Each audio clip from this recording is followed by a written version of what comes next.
ज्योति मंत्रा में आपका स्वागत है। लीजिए प्रस्तुत है अग्नि पुराण चतुर्थ अध्याय। पिछला भाग आपको कैसा लगा कमेंट जरूर करें और ध्यान से श्रवण करें। हमें आशा ही नहीं पूर्ण विश्वास है कि यह सीरीज आपके जीवन को पूर्ण खुशहाली, सफलता और समृद्धि के तरफ ले जाने में अतुलनीय भूमिका निभाएगी। अग्निदेव कहते हैं, वशिष्ठ, अब मैं वराहावतार की पापनाशिनी कथा का वर्णन करता हूँ। पूर्व काल में हिरण्याक्ष नामक दैत्य असुरों का राजा था। वह देवताओं को जीतकर स्वर्ग में रहने लगा। देवताओं ने भगवान विष्णु के पास जाकर उनकी स्तुति की।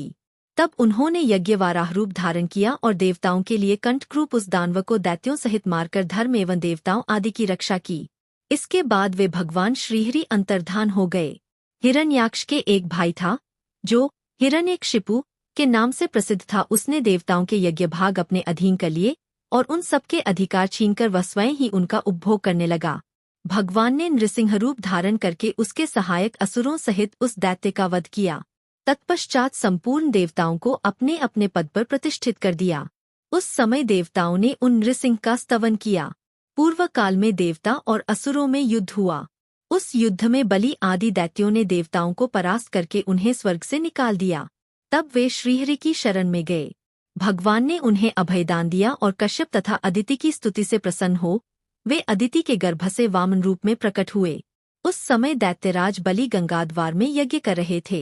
भगवान उनके यज्ञ में गए और वहां यजमान की स्तुति का गान करने लगे।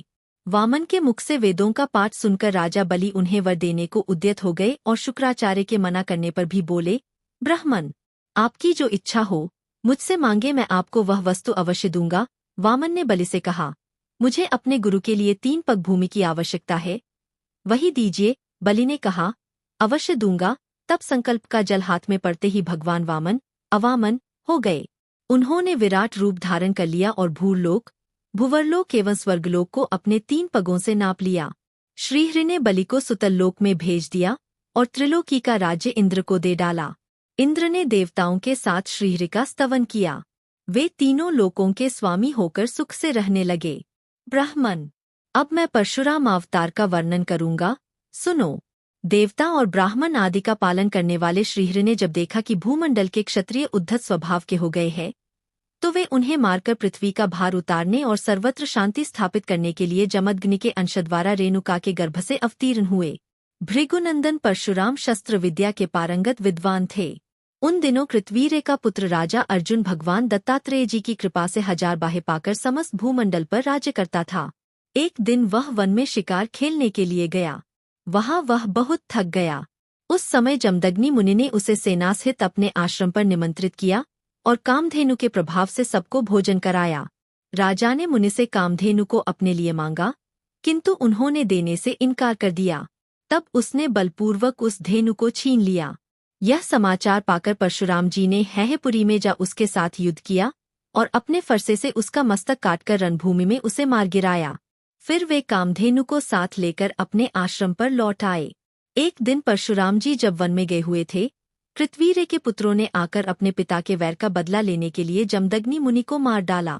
जब परशुराम जी लौटकर आए तो पिता को मारा गया देख उनके मन में बड़ा क्रोध हुआ। उन्होंने 21 बार समस्त भूमंडल के क्षत्रियों का संहार किया। फिर कुरुक्षेत्र में 5 कुंड बनाकर वहीं उन्होंने अपने पितरों का तर्पण किया और सारी पृथ्वी कश्यप मुनि को दान देकर वे महेंद्र पर्वत पर रहने लगे।